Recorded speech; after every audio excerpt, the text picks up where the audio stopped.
Assalamualaikum warahmatullahi wabarakatuh.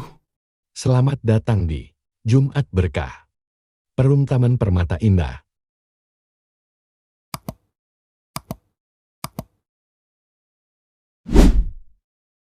Sedekah ya sedekah, biar hartamu berkah. Allah Maha Pemurah, pasti akan ditambah.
Sohibul Hajat, Jumat Berkah, 17 Oktober tahun 2025.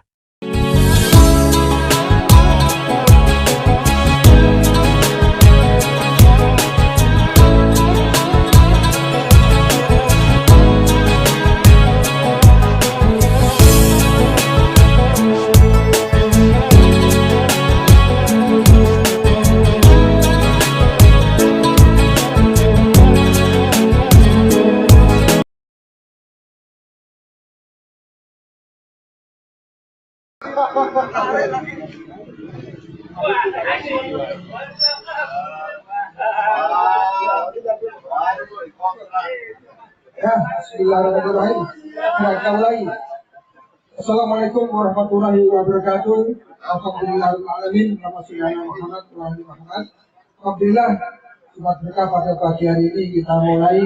Semoga semakin tambah bagus. Ya. Tambah berkah untuk kita semuanya. Sehingga keberkahan itu kita bisa nikmati baik di dunia maupun di akhirat. Amin. Langsung aja, kita waktu Pak RT sebelum Pak Yunus nanti terakhir. Assalamualaikum warahmatullahi wabarakatuh. Puji syukur kita panjatkan kehadirat Allah Subhanahu wa Ta'ala karena pagi ini kita semua dapat berkumpul di depan pos TPI dalam keadaan sehat walafiat. Dalam kegiatan Jumat Berkah LT20 Taman Permata Indah pagi ini menunya rawon 200 porsi insya Allah, sama tepung murah beras ada yang 1 kilo dan 2 kilo. Semoga kegiatan ini merupakan wujud kepedulian kita bersama dalam mempererat silaturahmi, menumbuhkan rasa kebersamaan serta menyalurkan rezeki kita yang dimiliki berbagi dengan sesama. Semoga melalui kegiatan ini dapat menjadi lapang amal, membawa keberkahan dan mempererat rasa persaudaraan antar warga RT 20 khususnya dan warga sekitar RT 20. Kami mengucapkan terima kasih kepada seluruh warga yang telah mendukung, berpartisipasi dan turut serta mensukseskan kegiatan ini, baik berupa tenaga dan pikiran maupun materi. Semoga kebaikan yang diberikan mendapat balasan berlipat ganda dari Allah Subhanahu wa Ta'ala. Mari kita laksanakan kegiatan ini dengan penuh keikhlasan dan semangat kebersamaan. Wassalamualaikum warahmatullahi wabarakatuh. Selanjutnya ditutup doa oleh Bapak Muhammad Yunus. Terima kasih. Ini semua terlaksana karena rezeki yang kita peroleh dari Allah Subhanahu wa Ta'ala. Mudah-mudahan kegiatan ini kita mohon kepada Allah untuk tetap berlangsung, yang berangkat tetap diberikan rezeki yang berkah oleh Allah Subhanahu wa Ta'ala, keluarga yang bahagia, sakinah, mawaddah warahmah, anak-anak yang tumbuh sehat, cerdas dan bermanfaat. Mari kita berdoa. A'udzubillahi minasyaitonir rajim. Bismillahirrahmanirrahim. Allahumma shalli ala sayyidina Muhammad wa ala ali sayyidina Muhammad walhamdulillahi rabbil alamin. Alhamdulillahi rabbil alamin. Hamdan katsiran thayyiban mubarakan fi. حمدا يعطي نعمه ويكافئ مزيدا يا ربنا لك الحمد كما ينبغي لجلال وجهك الكريم وعظيم سلطانك. ربنا ظلمنا انفسنا وان لم تغفر لنا وترحمنا لنكونن من الخاسرين. ربنا اتنا في الدنيا حسنه وفي الاخره حسنه وقنا عذاب النار. سبحان ربك رب العزه عما يصفون wassalamun ala al-mursalin walhamdulillahi rabbil alamin. Terima kasih. Pak Yuko untuk penyerahan kaos pada Pak Yuko ya dari Mas Andi disampaikan. Semoga semakin kuat bersatunya ini. Terima kasih.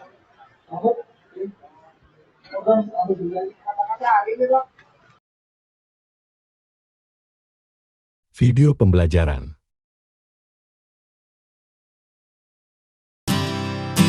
Berkebun itu kan kayak grounding dan pelepasan energi. Jadi energi negatif yang kita pikirkan dari beban-beban tulisan atau bahan-bahan materinya yang berat, itu ketika berkebun semuanya rilis dan lebih semangat lagi gitu. Makanya secara nggak langsung berkebun itu sebagai obat alami sih.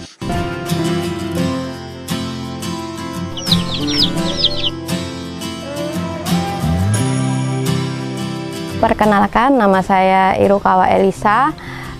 Aktivitasnya di rumah itu sebenarnya nulis. Nanti kalau udah selesai nulis, kalau suntuk baru saya lakukan aktivitas berkebun sebagai hobi. Alamatnya ada di Kuasen RT 1 Sri Martani Piyungan, Bantul. Untuk awal mulanya berkebun itu karena hobi sih, karena dari kecil tuh kebiasaan dari rumah orang tua, dan waktu kecil kan sering main ke rumah tetangga, juga sering nanem. Terus sempet vakum karena aktivitas sekolah. Setelah selesai sekolah, kuliah itu udah lulus, kembali lagi ke aktivitas ke berkebun sih. Jadi awalnya hanya murni hobi dan karena suka aja. Jadi kan aktivitasnya menulis itu kan padat banget ya, apalagi kalau tema-temanya itu yang berat-berat, itu tuh stresnya luar biasa banget. Dan berkebun itu kan kayak grounding dan itu pelepasan energi. Jadi energi negatif yang kita pikirkan dari beban-beban tulisan atau bahan-bahan materinya yang berat, itu ketika berkebun itu semuanya rilis dan lebih semangat lagi gitu. Makanya berkebun itu secara nggak langsung sebagai obat alami sih.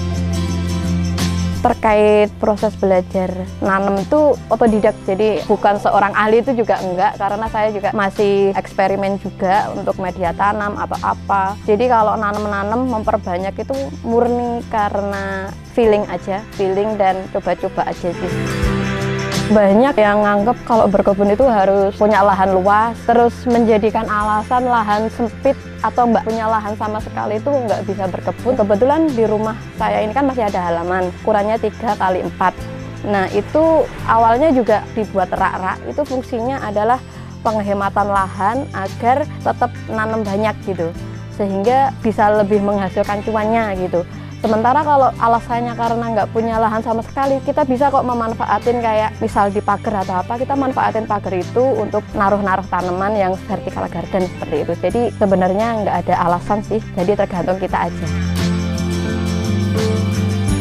Kalau untuk aneka tanaman yang di sini itu awalnya saya itu fokusnya ke tanaman bunga gitu ya, kayak sukulen, kaktus. Tapi 2-3 tahun terakhir ini saya lebih fokus ke tanaman herbal sama sayur. Ada daun mint, jinten, teragon, thyme, sama stevia. Jadi itu yang ada di rumah. Kenapa saya memutuskan untuk tanaman herbal itu salah satunya adalah kemanfaatannya. Misalnya daun mint. Daun mint itu kan selain digunakan untuk buat infus water, juga bisa digunakan untuk pengobatan kayak demam, mual. Itu kita bisa pakai daun mint. Terus ada juga stevia. Kalau stevia ini kan pengganti gula, bagus untuk penderita diabetes. Terus teragon, kalau teragon itu juga dia bagus untuk sakit jantung, penderita sakit jantung. Jadi lebih fokus ke situ karena memang dari kehidupan saya itu ke healer kan Mas. Biar selaras aja sih. Jadi berkebun biar selaras dengan saya, ya udah ke herbal. Jadi awalnya itu saya iseng memperbanyak gitu, dari 1 pot ke pot 1, 2, 3 sampai berpuluh-puluh pot, hingga akhirnya di halaman rumah itu udah nggak muat lagi, udah banyak tanaman kayak ini untuk apa ini kebanyakan gitu. Terus ya udah kita kurangin, daripada ngurangin nggak dapat hasil, itu kepikirannya cuman oh coba aja deh dijual gitu, iseng-iseng nyebarin di media sosial, di marketplace media sosial. Ternyata laku 1, laku 2, itu seneng banget karena kan oh ternyata ini bisa dijual gitu. Akhirnya lama-lama punya ide, ya udahlah cari reseller. Dari reseller itu langsung ada 1-2 reseller yang mau gabung, langsung halaman tuh kosong lagi gitu. Jadi setelah kosong itu ya udah semangat berkebun lagi. Jadi udah dapat uang, ya dapat kesenangan secara mental. Ya itu sih, lebih banyak nambah saudara dari reseller. Tantangannya sebenarnya ke modal ya, karena dibilang hobi itu adalah salah satu aktivitas atau kesenangan yang dia mengeluarkan uang. Cuman kalau saya mikirnya nggak masalah modal, tapi karena saya suka ya saya ngeluarin dari gaji saya kerja nulis, dipakai untuk modal buat rak gitu. Nggak tak hitungin juga, nggak ngitung, otaknya itu bukan otak bisnis, jadi nggak hitung pemasukan pengeluaran waktu itu ya. Terus seiring berjalannya waktu ya udah buat rak, ya itu sih susahnya di modal. Aku waktu itu mikirnya dapat gaji, daripada aku dapat gaji hanya untuk hangout, lebih baik gajiku tak pakai untuk kesenanganku, yang semoga apa yang saya lakukan ini, sebuah kesenangan ini, dia pasti akan menemukan jalannya sendiri. Prinsipnya dalam hidupku itu adalah lakukan hal yang positif, dan itu yang membuat saya senang. Jadi ada kata-kata yang kalau mau menjalankan sebuah usaha itu konsisten, itu benar sih. Dan per 5 tahun itu udah ada hasilnya, kelihatan hasilnya. Per 10 tahun itu puncak hasil kerja keras kita. Dan apa yang kita keluarkan itu kalau kita seneng, jalani aja, konsisten, nanti akan ada hasilnya per siklus 5 tahun sampai 10 tahun. Karena ini buktinya.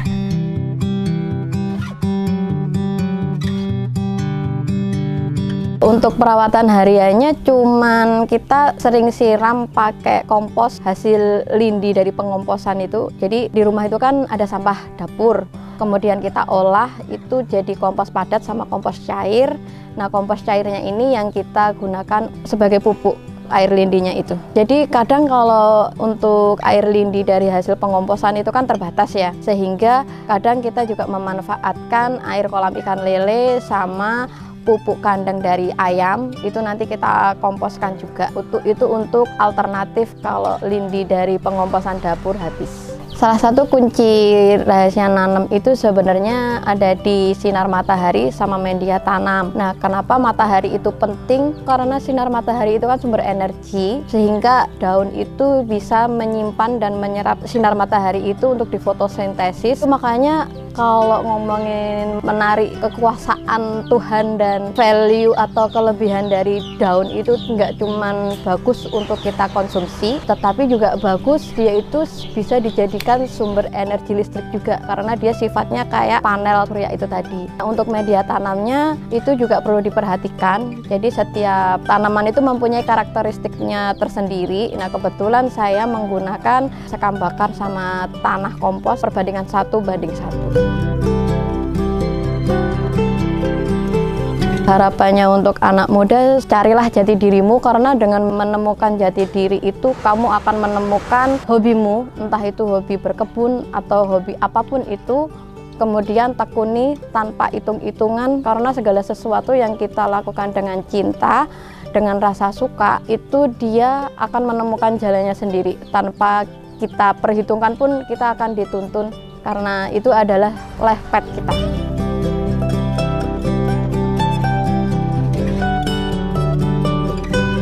Kalau untuk saat ini pemasarannya, saya masih di area seputar Jogja dan Klaten sebelah Jogja sini.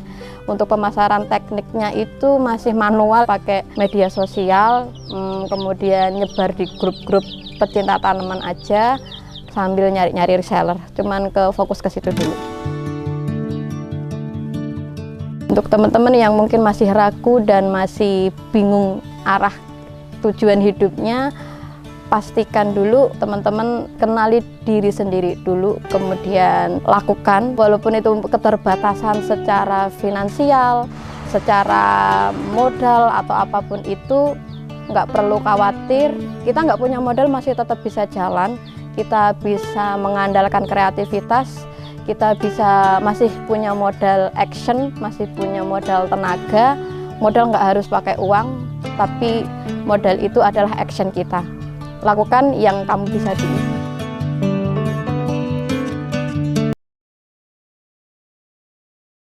Video pembelajaran. Saya pernah tanya Pak Jokowi dulu waktu saya di istana, Pak, balikin uangnya ke sistem. Loh, apa bedanya? Kan nggak bisa belanja juga. Pak, kalau uang Bapak ditaruh di BI, dosa Bapak 2. 1, Bapak nggak bangun ekonominya. Yang kedua, sistem kering, nggak bisa bangun juga. Jadi kalau balikin ke sistem perekonomian, ke bank, himbara misalnya, dosa Bapak tinggal 1, yaitu 1 yang nggak bangun aja, tapi ekonominya bisa jalan. Kalau itu yang dimanfaatkan ada real sector. Saya ingin tunjukkan lagi ya, kenapa zaman tadi udah cerita belum ya, zaman Pak SBY tumbuh 6%. Zaman Jokowi rata-rata 5% apa di bawah Pak SBY yang Pak Jokowi ya. Kalau Anda lihat di pertumbuhan uang MNO-nya, base money, teori dasar moneter itu, di zaman Pak SBY rata-rata tumbuh 17% lebih. Akibatnya uang di sistem cukup, kredit tumbuh berapa? 22%. Jadi pada waktu zaman Pak SBY, walaupun dia nggak bangun infrastruktur habis-habisan, private sector yang hidup, yang menjalankan ekonomi. Itu berhubungan juga dengan rasio tax. Ketika tax private sector yang jalan, dia akan lebih banyak bayar pajak dibanding pemerintah. Tax ratio kita tumbuh 0,5% lebih tinggi dibanding ketika zaman Pak Jokowi. Pada zaman Pak Jokowi, uang tumbuh hanya sekitar 7% MNO-nya. Bahkan di titik-titik itu sepanjang tahun, 2 tahun terakhir sebelum krisis, itu tumbuhnya 0%. Memang ekonomi sedang dicekek. Cuman saya nggak tahu waktu itu karena saya di maritim. Jadi begitu 2020 saya diminta bantu, saya kaget. Pak, kenapa begini Pak? Bapak bangun apa-apa mati-mati pun nggak bisa. Karena mesin ekonomi kita pincang.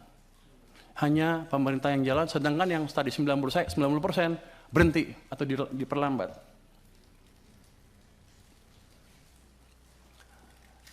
Zaman Pak Prabowo juga bisa sama. Ini sekarang masih baru. Kalau pemerintahnya masih lambat belanjanya dan mencekik perekonomian juga dari sisi lain dan moneternya juga sama, maka akan lebih buruk dibanding yang 2 zaman sebelumnya. Dua mesin mati. Jadi tugas saya di sini adalah menghidupkan kedua mesin tadi, mesin moneter dan mesin fiskal. Nanti saya mohon restu dari parlemen untuk saya menjalankan tugas itu. Langkah pertama sudah kami jalankan. Saya sudah lapor ke Presiden, Pak, saya akan taruh uang ke sistem perekonomian. Berapa? Saya sekarang punya 425 triliun di BI cash, besok saya taruh 200 triliun. Sudah jalan belum? Sudah jalan belum? Sudah jalan? Lagi dijalankan. Kalau itu masuk ke sistem, dan saya nanti sudah minta ke Bank Sentral, jangan diserap uangnya. Biar aja kalau Anda menjalankan kebijakan moneter, kami dari sisi fiskal yang menjalankan sedikit. Tapi nanti mereka juga mendukung. Artinya, ekonomi akan bisa hidup lagi.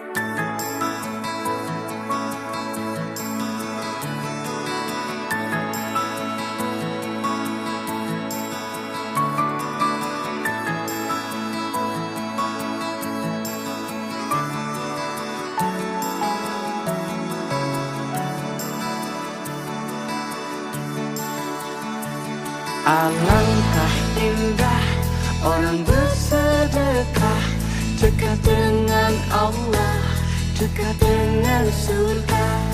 Takkan berkurang harta yang sedekah, akan bertambah, akan bertambah. Allah Maha Kaya yang Maha Pemurah, yang akan mengganti dan membalasnya. Allah Maha Kuasa yang Maha Perkasa, semoga akan membalas surga. Oh indahnya saling berbagi, saling memberi karena Allah.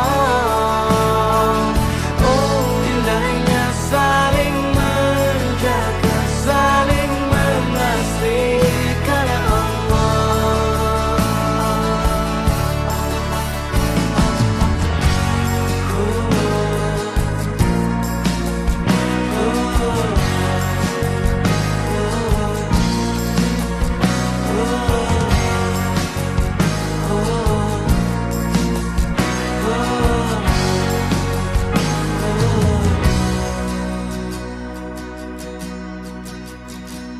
Alangkah indah orang bersedekah, dekat dengan Allah, dekat dengan surga. Takkan berkurang harta yang sedekah, akan bertambah, akan bertambah. Oh indahnya saling berbagi, saling memberi karena Allah. Oh indahnya saling menjaga, saling mengasihi karena Allah.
saling memberi karena Allah.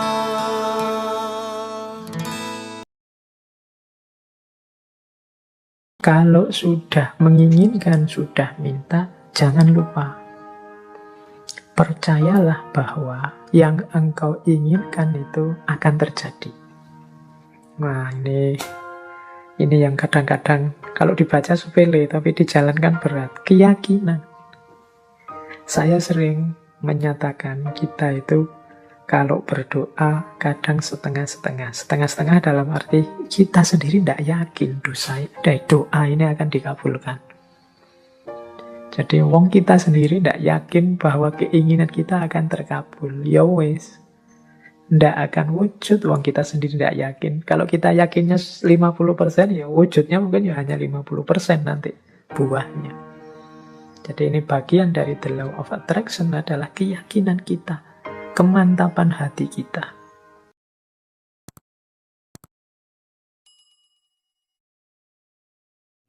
Memang kalau kita sedang sakit, kita sedang sedih itu perlu teman. Tapi seandainya tidak ada teman dan kamu merasa sendirian, jangan merasa kesepian. Seluruh alam semesta ada dalam dirimu. Jadi, kalau sekedar ingin cerita, ingin curhat, dalam dirimu lengkap. Ada komponen alam semesta. Jangan merasa sendiri. Wong kamu itu sendirian saja sebenarnya kan sangat ramai. Kalau tidak percaya, kalau kamu di kamar sendirian itu kan, ya memang suaranya tidak ada, wong kamu tidak ngobrol. Tapi pikiranmu kan riuhnya luar biasa. Ramenya luar biasa.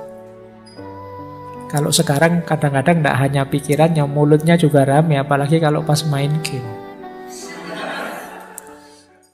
Jadi teman-teman, kalau orang tua masih hidup, apa yang bisa dipersembahkan walau tidak diminta? Sedang ada masalah misalnya kan, mohon kebaikan pada Allah, bikin makanan datang pada orang tua, minta doanya. Jadi sederhana tapi dalam, minta doanya. Ada kitab namanya Al-Adabul Mufrad karya Al-Imam Al-Bukhari. Dikisahkan seorang berkonsultasi pada Ibnu Abbas radhiyallahu taala anhuma, pengen taubat, dosanya banyak. Apa jawab Ibnu Abbas? Ibu masih ada nggak? Ada katanya. Udah, pulang aja, berbakti pada ibumu. Sayangi ibumu, buat beliau merasa senang terus.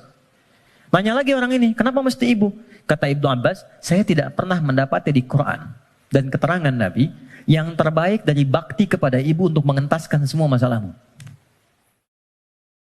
Saya turun, bawa bukain gembok. Setiap bukain gembok pasti dikasih uang sama dia. Ini ya, buat kamu beli permen atau apa. Itu subhanallah tertanam itu dalam jiwa saya. Saya sampai sekarang gak bisa lupa orang itu. Saya selalu doakan kebaikan, Allah berkahi, Allah maafkan. Karena kebaikan itu padahal sebenarnya cuma memberikan sesuatu. Dan saya juga jadi belajar. Ternyata orang kalau memberi sesuatu, walaupun sedikit, itu menanamkan rasa cinta orang itu kepada kita ya. Dan akhirnya kita jadi merasa luar biasa. Setiap kali orang yang loyal itu memberi ini, ataupun dia pergi berangkat umroh, atau dia keluar kota, ada saja yang dibawa hadiah, kasih sesuatu, membuat orang senang dengan dia. Emang begitu. Kalau ada orang subhanallah terbalik, dia cuma tahu terima, tidak mau sama sekali memberikan orang jadi malas juga membantu dia. Setiap diantarin makanan sama tetangga, selalu piring kosong pulang. Isi sesuatu. Cuma ada kerupuk Ustaz, kerupuk nggak apa-apa. Taruhlah sesuatu di situ. Mudah-mudahan yang kita lakukan pagi ini bermanfaat dunia akhirat. Amin ya Allah. Alhamdulillah nih wakaf ibu tuh. Ibu wakaf, Masya Allah. udah selesai semuanya, tinggal dikit lagi Bu mohon doanya. Ini bangunan utamanya. Masya Allah. Ini beliau Insya ini Allah, Masya Allah. Niat baik selalu dimudahkan Allah. Wakif yang luar biasa. Ya. Dan bukan cuma di sini, di mana-mana wakafnya. Dan nilainya wow, Masya Allah. Menyemangati mereka Ustaz. Kita mau ngeliat ke dalam Ayo, Bu, Masya Allah. Pertama kali ketemu Ibu tuh kaget. Tampilannya biasa, ikut majelis taklim, Iya. duduk di bawah. Masya Allah. Lah kok tiba-tiba ngasihnya miliar gitu. Nggak percaya Bu. Percaya ya Ustaz ya. Karena Masya gimana bisa? Karena kan orang tuh semua. Nggak kenal juga. Satu, kedua orang tuh semua ngeliat tampilan Bu. Di tanah 5.000 meter, diwakafkan oleh satu orang, nilainya 100 miliar.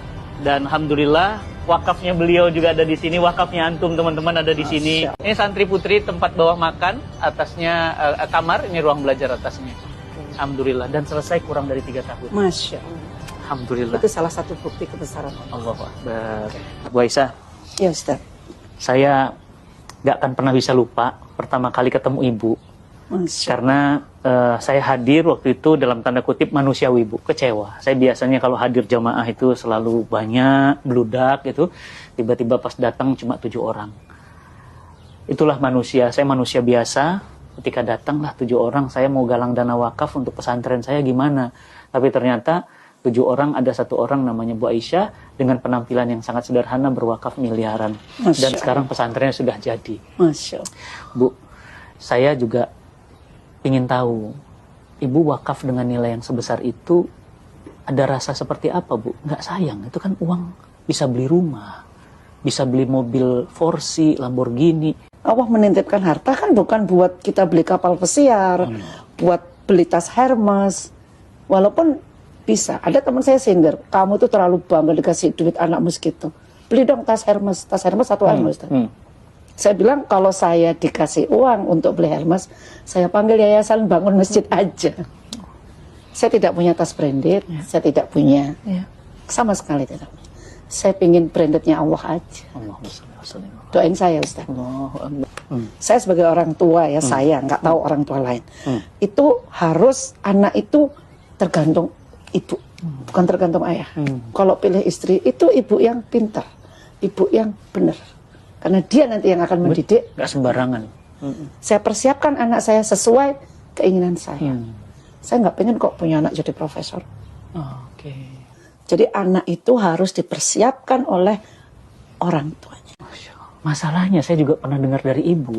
Ibu punya restoran di Surabaya, di jalan yang sangat-sangat prestisius. Ibu wakafkan dan nilainya juga puluhan miliar. Masya Allah. Bu, ibu tuh, saya mikir uangnya kok kayak tisu ya. Dicabut keluar, dicabut. Apa gimana, nggak habis-habis apa gimana? Kan sesuai janji Allah. Berbagi 1 diganti 10. Ada yang lebih dalam lagi, Al-Baqarah diganti 1 700 kali. 700 kali. Kenapa harus takut? Kenapa harus pelit di jalan Allah?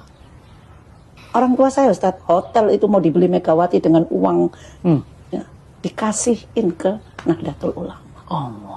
Itu contoh dari orang tua. Boleh kasih bocoran seperti apa orang tua dulu? Dia lihat guru ngaji, belum haji, dia haji. Kayak cerita Ustaz tadi, setiap tahun ada aja. Tanah di mana-mana panggil, di sini kasih. Kan. Anaknya nggak ada yang kasih. Ibu saya kan punya hotel. Masya Allah punya hotel loh. Orang kan punya warung gitu ya. Dan hotelnya diwakafkan juga, Ustaz. Allahu Akbar. Udah wakaf, Bu? Sudah. Makanya saya bilang, saya belum apa-apanya sama ibu saya. Iya. Diwakafin. Sekarang jadi apa di Surabaya? Jadi sekolah Hadijah Plus. Hadijah Plus itu? Muslimat. Ibu Khofifah yang nerima. Gubernur Jawa Timur. Saya pelongo-pelongo ini luar biasa. Allah. Tapi saya tekankan, semakin kamu berbagi, kamu semakin bahagia. Jadi wakaf kepikiran, restoran ibu yang mewah itu diwakafin itu gimana awalnya? Saya bosan, Ustaz. Punya duit. Saya pengen. Kalau kita nyari duit, udah mau bosan sama duit ini. Mental memang. Ini Bu, mindset Bu. Jadi dunia itu akhirnya datang ke ibu, sujud tuh begitu. Ibu kok bisa ngelepas harta sebesar itu? Allahu Akbar. Yang menggerakkan hati itu Allah. Saya sendiri, itu anak saya ya. Waktu dengerin kajian Ustadz kasih presentasi, tunjukin ke kita bahwa dapat tanah wakaf, cerita begini-begini. Saya ditepuk. Mah, kejar itu Ustadz. Yuk kita kasih apa yang beliau ini. Saya temui Ustadz, datang ke rumah. Begitu aja terjadi. Tapi yang muncul bukan rasa kehilangan yang uang yang rasa bahagia bahwa kita bisa berbagi segitu. Itu menurut saya masih sangat kecil. Jadi rasa bahagia itulah yang tidak ternilai dengan miliar tadi. Yang didatangkan sama Allah. Jadi ada rasa bahagia ketika mengeluarkan harta. Setiap kita berbagi, bahagia itu selalu hadir. Aku percaya banget akan hal ini. ketika orang yang suka berbagi itu rezekinya tidak akan kekurangan. Teman-teman juga pernah lihat gak sih, orang yang royal itu rezekinya pasti ada aja dan gak pernah kekurangan. Walaupun bukan dari orang kaya, tapi rezekinya selalu ada. Serius deh, ketika kita memberi, semesta juga memberi terhadap kita. Makanya saya mengajarkan terhadap anak saya sendiri, walaupun kita sedang susah, kita harus tetap berbagi. Apa-apa nominalnya kecil, misalnya anak saya dikasih 5.000, yang 2.000-nya kita sisihkan untuk bersedekah. Tanpa kita sadari, kita menjalankan rantai kebaikan, dan rantai kebaikan itu pasti akan kembali lagi terhadap kita. Makanya jangan takut untuk bersedekah ya teman-teman. Aku sedekah, padahal dompet tinggal 10.000. Beberapa hari kemudian, rezeki datang dari arah yang tak disangka. Sedekah bukan soal jumlah, tapi soal hati. Nabi bersabda, sedekah tidak akan mengurangi harta. HR, Muslim, sedekah itu investasi ke langit. Coba dan lihat apa yang Allah balas. Yang uniknya perempuan, ya, juga 50 tahun ke atas, sudah mulai turun hormonnya, estrogennya, tapi di diri perempuan itu ada hormon laki-laki, Bu, testosteron. Testosteronnya nggak turun. Maka yang 50 tahun ke atas nih mulai, ya, si ibu lagi jantan-jantannya. Lagi seneng-senengnya ngurus orang. Mulai 47 dah tuh, 47 ke atas. Ya. Mulai lagi seneng-senengnya keluar rumah. Karena udah nggak gendong anak, udah nggak ngurus anak. Ya kan? Sudah mau berjuang di masyarakat. Sementara suaminya lagi pengen di rumah. Ini kudu hati-hati nih. Ya, iya. Dulu suami saya nggak pernah tanya, kamu di mana, kamu di mana. Sekarang dikit-dikit per 1 jam, kamu di mana, kamu di mana. Nggak usah juga marah, karena memang dia mencari teman, maunya kita cepat-cepat pulang, gitu. Dulu kalau nggak ngerti, waktu ditanya kamu di mana, banyak istri-istri merasa, ya mau tahu aja sih, ngecek-ngecek aja. Jangan gitu Bu. Ya, hati-hati, karena memang lagi pengen ditemenin. Hati-hati. Bahayanya apa? Bahayanya apa coba? Suatu ketika dia ketemu perempuan usia 30-an yang lagi seneng-senengnya di rumah, cilaka kita. Saat mengangkat galonnya, pria ini menyenggol orang yang sedang lewat, lalu ia segera meminta maaf. Tidak apa-apa jawabnya, tapi saat ia melihat orang yang disenggolnya, Alyam panggilnya, pria ini segera menoleh dan mengingat 15 tahun yang lalu, di mana pada waktu itu mereka berdua bekerja di satu perusahaan. Dan terjalinlah sebuah persahabatan. Akan tetapi salah satu dari mereka akan keluar dari perusahaan itu. Ia akan mencoba pulang kampung dan memulai usaha kecil. Si teman pun mendukung keputusan temannya tersebut. Rupanya itu kamu, Andi. Iya, ini aku jawab si teman. Mereka pun saling berpelukan untuk melepas kerinduan mereka. Sekarang ayo kita masuk, tapi aku masih bekerja. Istirahatlah dulu sambil membawa masuk galon sahabatnya. Mereka bersama pun masuk ke sebuah kantor. Si Andi melihat sekeliling ruangan. Si Alyam pun menyuruh Andi untuk duduk bersama. Pria ini segera duduk. Ini minumlah dulu, ucap si sahabat. Lalu si Andi berkata, kamu telah sukses. Aku kagum padamu. Oh iya, kamu harus cerita mengapa kamu bisa menjadi pengantar galon. Sebenarnya aku telah berhasil di desa, tapi aku telah ditipu oleh pekerjaku, sehingga aku terlilit hutang. Lalu aku memutuskan untuk mencari pekerjaan lagi di kota. Dan pekerjaan inilah yang aku dapatkan. Tapi walau cuma bekerja seperti ini, aku sudah bisa mencicil hutang-hutangku. Si sahabat yang mendengar langsung berbisik pada istrinya, jangan terlalu kamu pikirkan, ayo minumlah tehmu itu. Karena lama tidak bertemu, mereka pun bergantian bercerita tentang kehidupan mereka masing-masing. Sungguh indah sebuah persahabatan jika tidak dilandasi dengan uang. Tak lama si istri pun masuk, ini pesananmu suamiku, simpan saja di situ. Baiklah kalau begitu kalian bisa lanjutkan mengobrolnya, aku mau pergi dulu, ucap wanita ini. Saat pria ini ingin melanjutkan obrolannya, telepon pun berdering. Dengan segera si pria mengangkat telepon itu. Rupanya sekretarisnya yang menelpon, karena ada masalah kecil di proyek. Saat melihat sahabatnya sedang sibuk, Andi pun berpamitan ingin meneruskan pekerjaannya juga. Okelah, ucap si sahabat, tapi jangan lupa bawa kotak kecil dari istriku itu. Lalu ia meneruskan percakapannya di telepon. Dengan segera Andi pun keluar dengan membawa kotak tersebut. Setelah sampai di motornya, pria ini membuka kotak yang pemberian sahabatnya. Alangkah terkejutnya ia melihat isi kotak itu. Dan saat mengangkat uang, sebuah surat yang bertuliskan, "Terimalah hadiah kecil dariku ini." Si pria langsung mengingat sahabatnya, dan di dalam ruangan istrinya berkata, "Mengapa tidak kamu sendiri yang memberikan uang itu? Kalau aku yang memberikannya langsung, ia pasti merasa tidak nyaman. Tapi jika temanmu itu mengembalikannya, dia tidak akan mengembalikannya, karena takut menyinggung perasaanku, dan semoga dia bisa keluar dari kesusahannya." Dan di bawah pria ini sangat bersyukur pada Tuhan, karena telah diberikan sahabat seperti Alyam yang baik serta rendah hati.